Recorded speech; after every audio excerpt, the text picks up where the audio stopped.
Welcome to Revolting News. Look what we have here.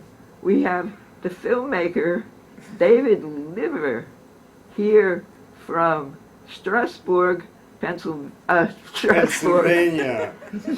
I would like that. I would like I'm sorry, Strasbourg, France. La France. Excusez-moi. I'm sorry. All right. And sitting next to him is the fabulous TULI TULI doll. And next to the TULI TULI doll is Samara Kupferberg, daughter of TULI Kupferberg and Sylvia Top. Hi, Samara. Hi, Thelma. How are you doing? Doing well. Excited to be with my Tuli.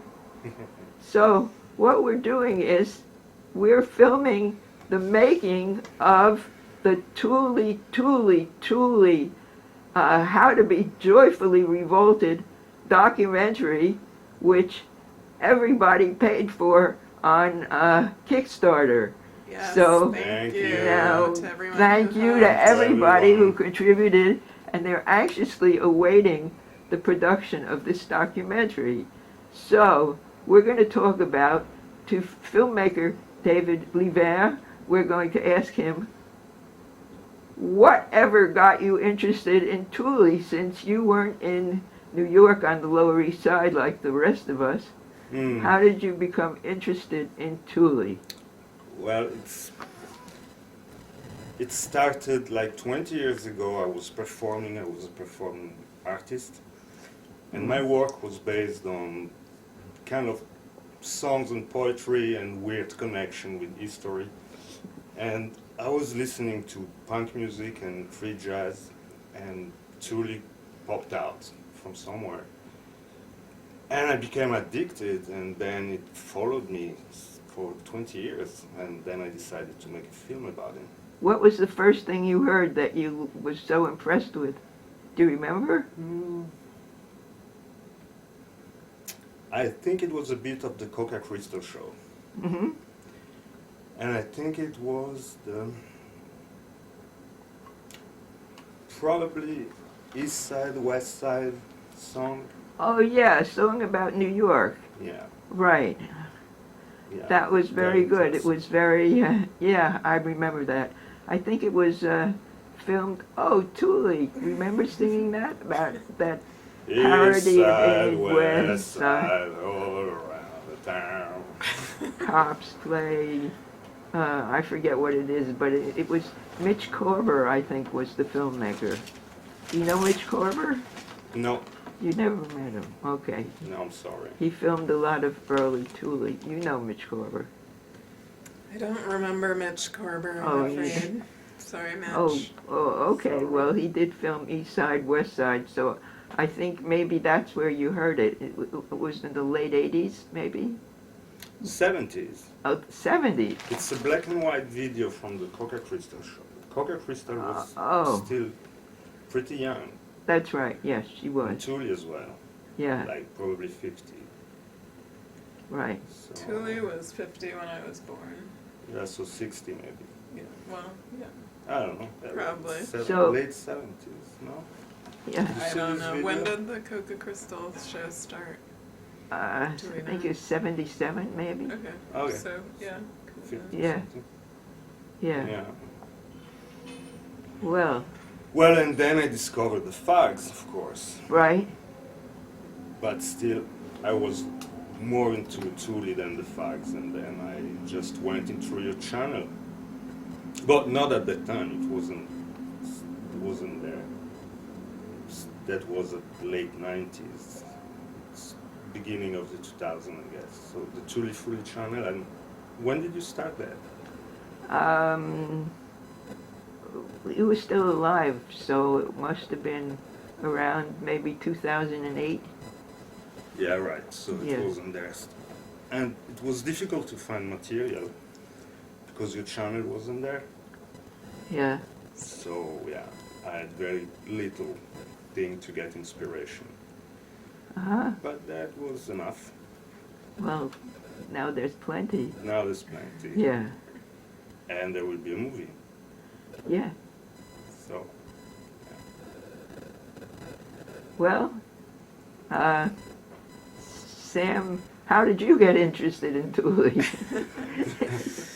I can't remember a time when Tuli was not around. He was always there, Uh-huh. and he You looked up from your cradle and there was Tuli. there he was, yeah. Right. And he was always making me wheat germ pancakes Right. and walking me down to the bus stop and taking me to Central Park and I remember a all the cartoon. fun dad stuff. I can't find that cartoon that he made of you. He said, "How did our darling daughter learn all these words?" You know that one? Yeah. Where What was you're like swearing loosely. Swearing, yeah, I have some good proof in audio tapes of me and Noah swearing quite a bit. It's, Yeah, that's good. it's endearing. We Yeah. also have really strong New York accents when we were little, I guess, from being around Tuli so much. Yeah.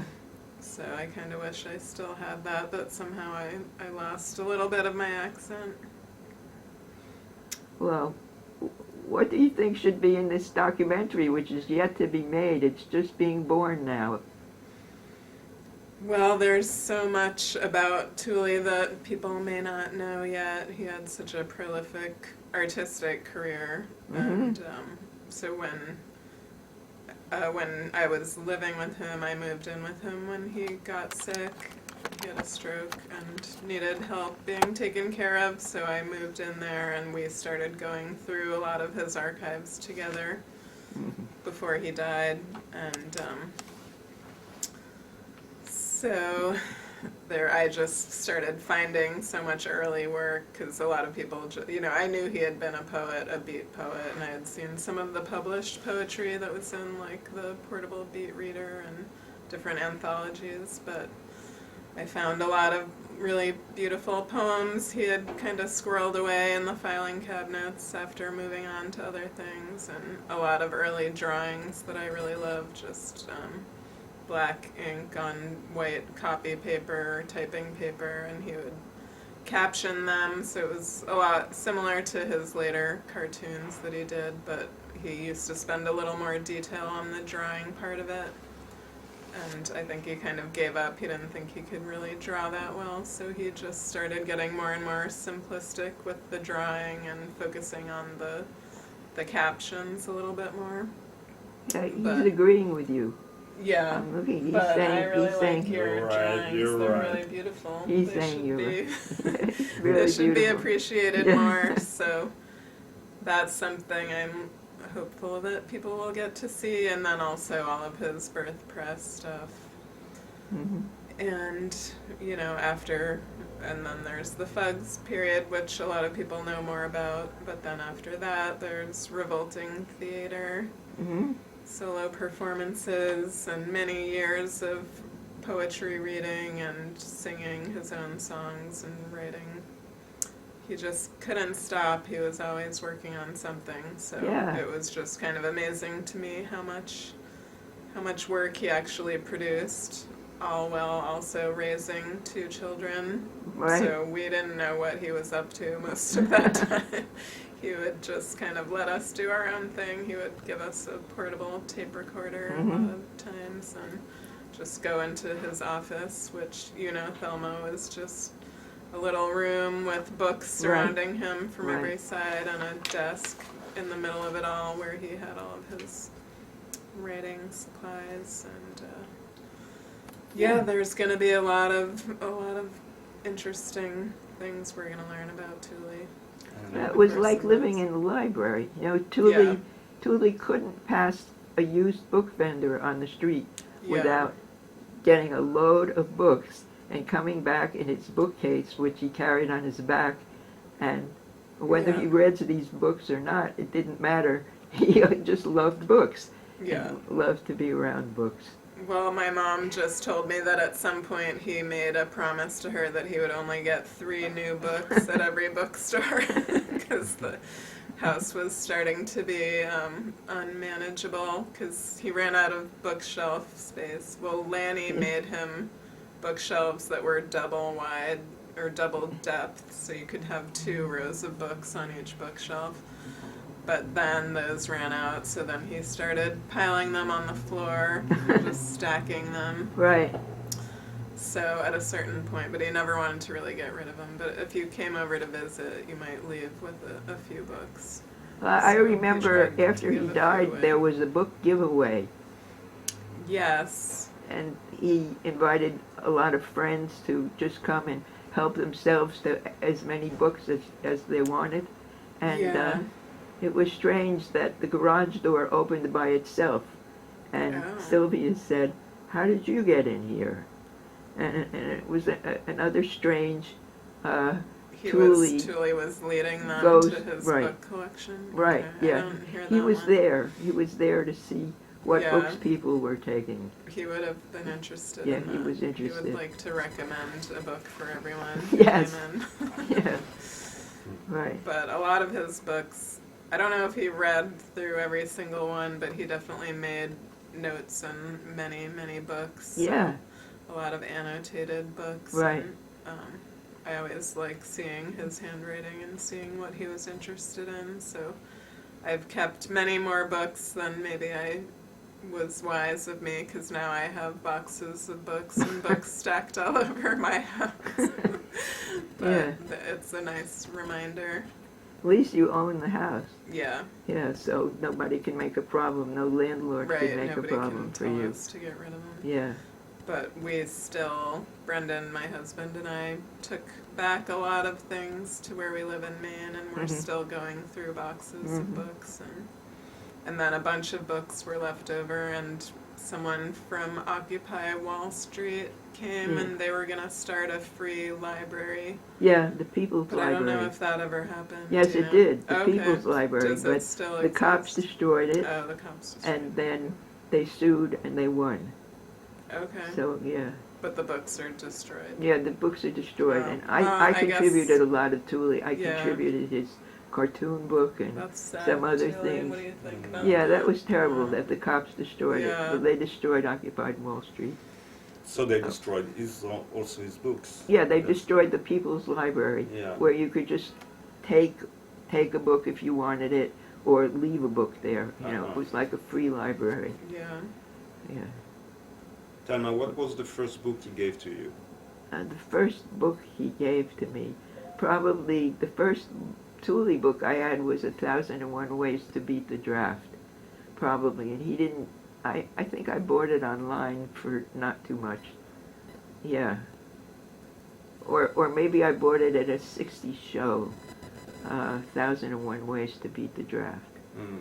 Yeah, there's no more draft anymore, thank God. So, but being opposed to war was Tuli's major preoccupation. He even Yeah. said to me, "That's what I'm here for, to stop all war." Of course, he didn't, and no one Yeah. seems to be able to, but that was his major interest.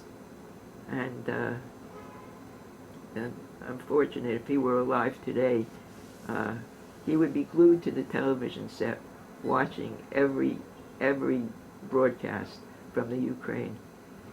Yeah. Which is a horror show. Yeah.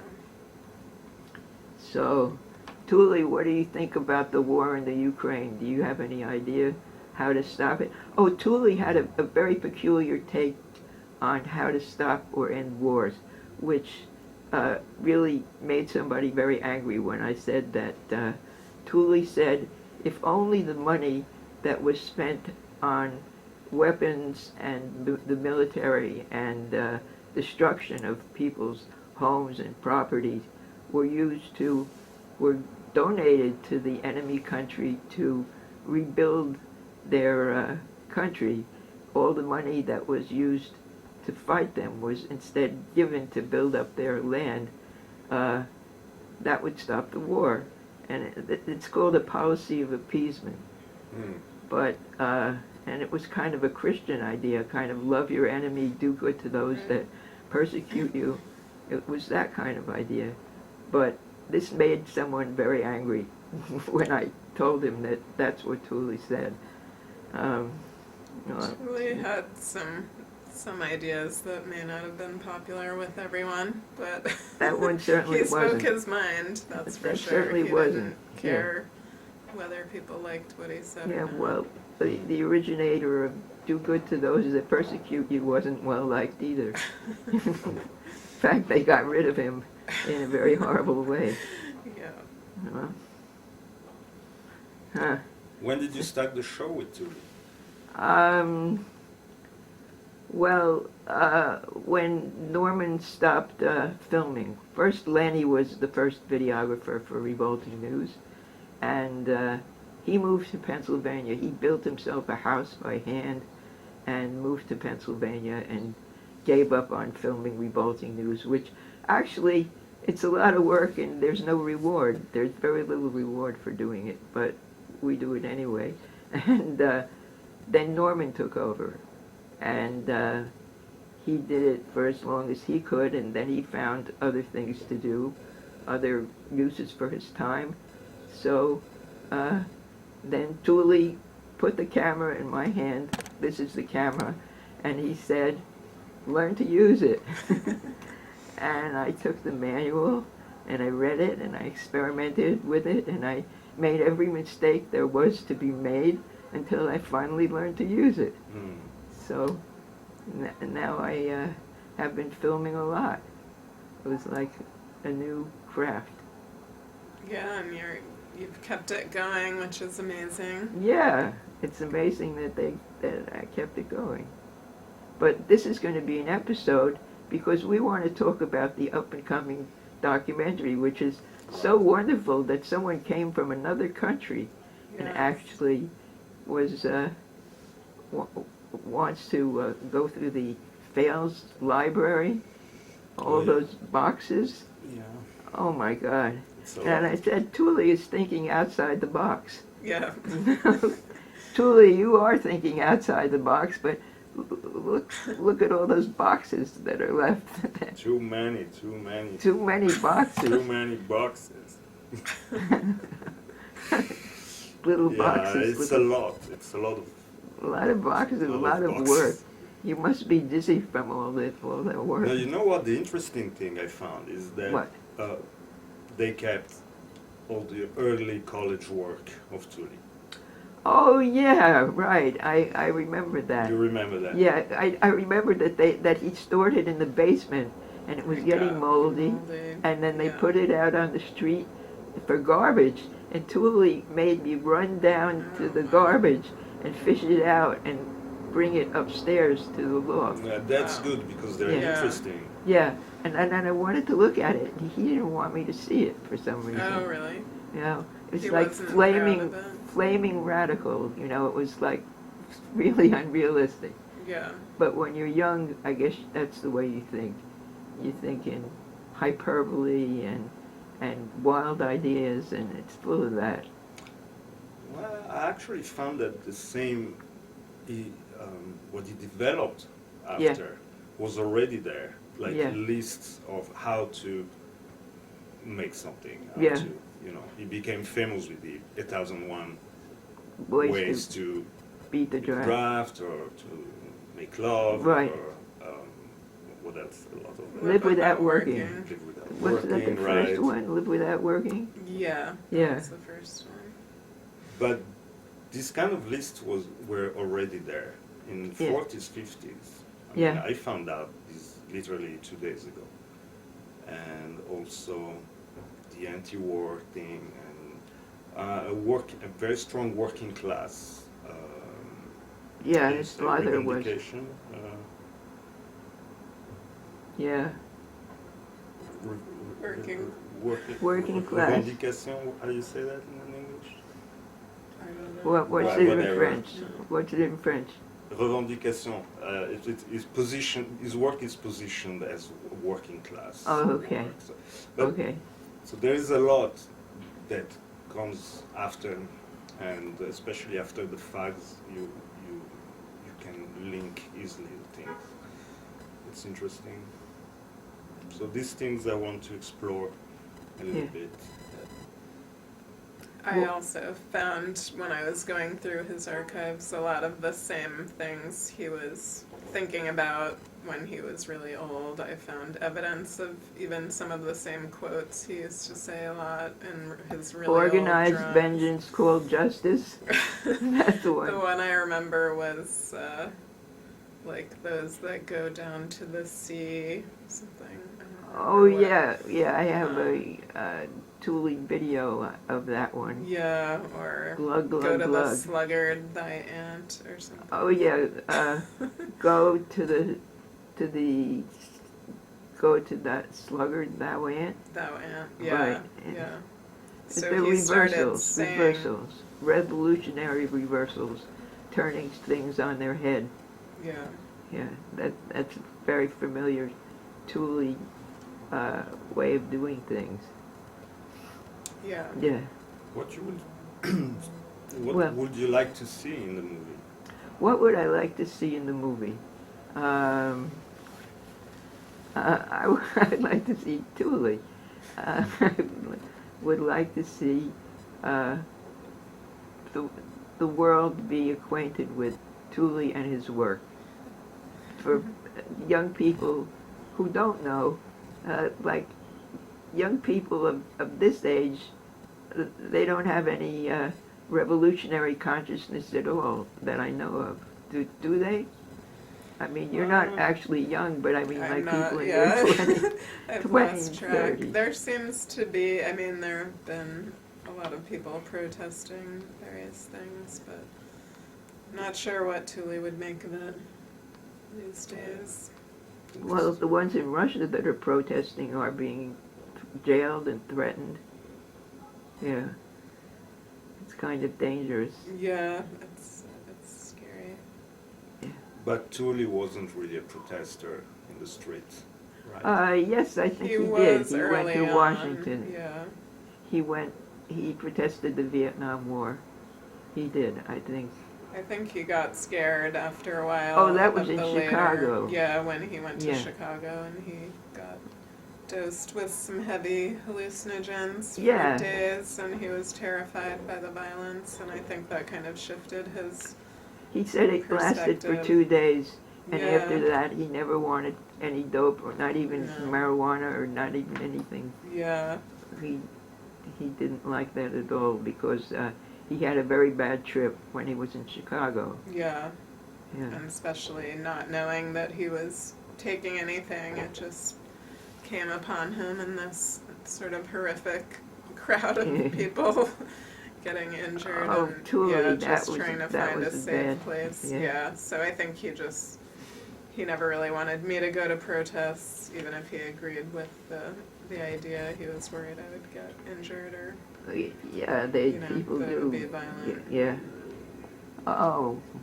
Tuli He is put his, wearing his put his hat cap, on. put it back so we could see his eyes. His eyes are so beautiful. They're so round and beautiful. What's that? Oh, Tuli.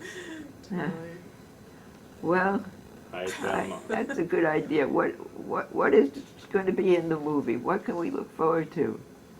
About the little Tuli puppet, or just No, I the mean the movie in movie. The movie. What kind of plans? general? for- The movie, Is it going to be biographical, or is it going to be?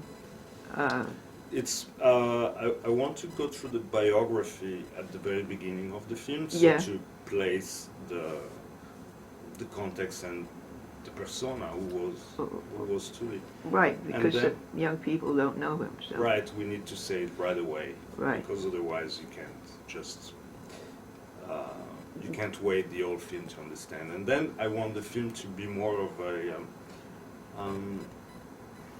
light-hearted analysis of his work, Mm-hmm. and also some kind of play. I want the film to turn into something different, more of a performance, but I can't tell now because otherwise you spoil the thing. But yeah, a play with the media, and Are you going to translate it into French?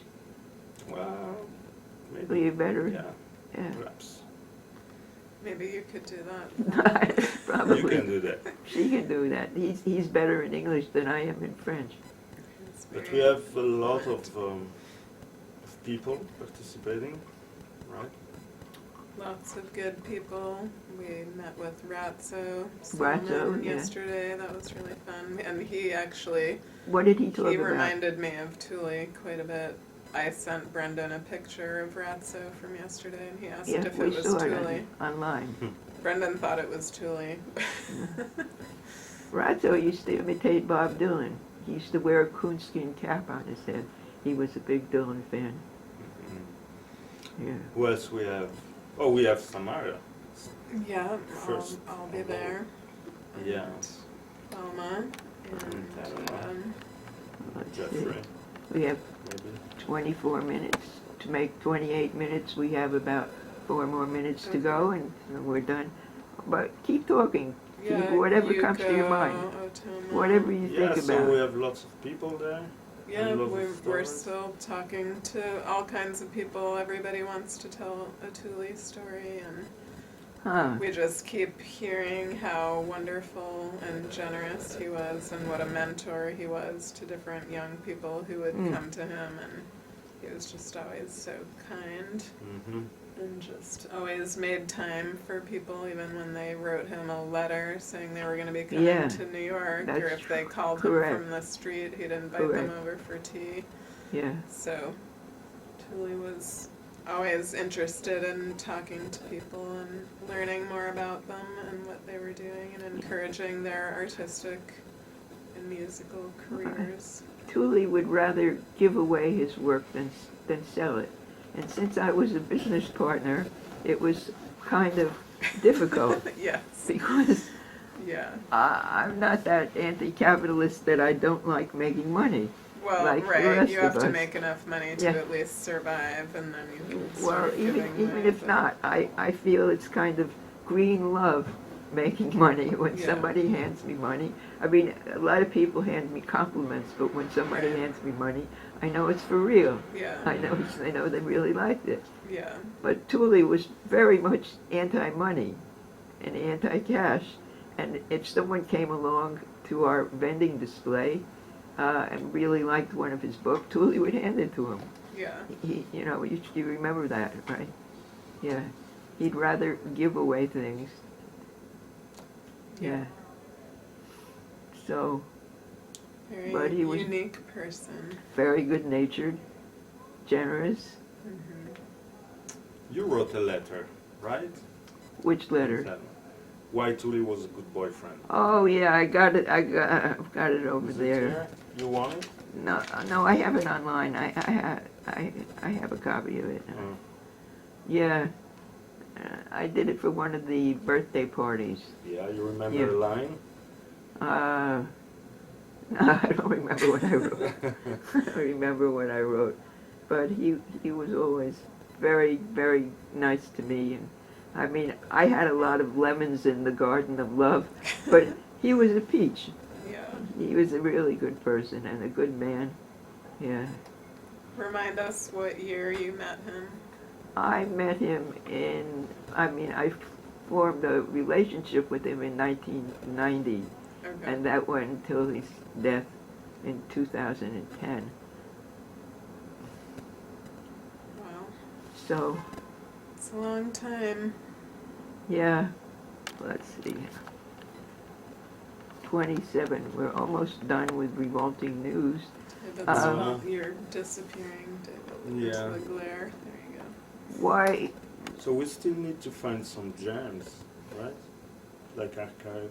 If someone has some footage for Yeah. maybe Revolting Theater, we don't have much. Yeah, maybe I something have is- some. Oh, you didn't get what was online for Revolting Theater. Did you go to that? Yeah, I went to. You went to Yeah, the. but Did if you know? anyone out there has any great audio recordings or video of Tuli, film of Tuli, Oh, Tuli. at any point in his life, I have some. Maybe we could look at some after we get look through through it. stuff. yeah. You want to Yeah. see some video of Tuli? Yes. Maybe. All right.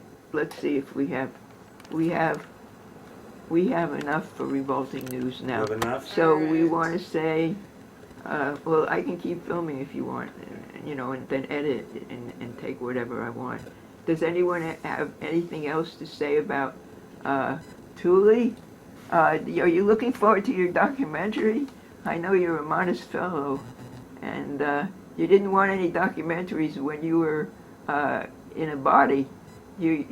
People wanted to make documentaries about you, and you know what you said? You said, I don't want some guy following me around with a camera.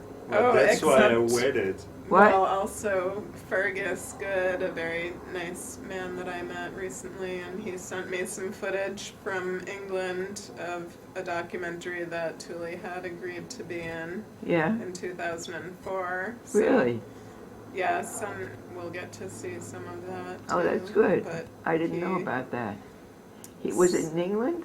Was it made in England? It was made in New York at his loft. Fergus came out, he was a film student, and he wrote to Tuli and asked him if he could be in the documentary, or if he would star in a documentary, and Tuli said, yeah, come on over to the States. So he came, and he spent a lot of time, I think he was here a week or two, and took some really nice footage. But yeah, then he never got to use it, so he Oh, that's good. generously Well, told us Tuli, that we could use So some of we're it. gonna use it. Yeah. yeah. Yeah. Okay, So we'll let's get to say, hear from him. you want to keep talking, or do you? I'm I good. think we're good. All right, so we're going to say goodbye, and we're going to look forward to this wonderful movie called Tuli Tuli Tuli, as Oh, Ed Sanders used to say when he introduced Tuli.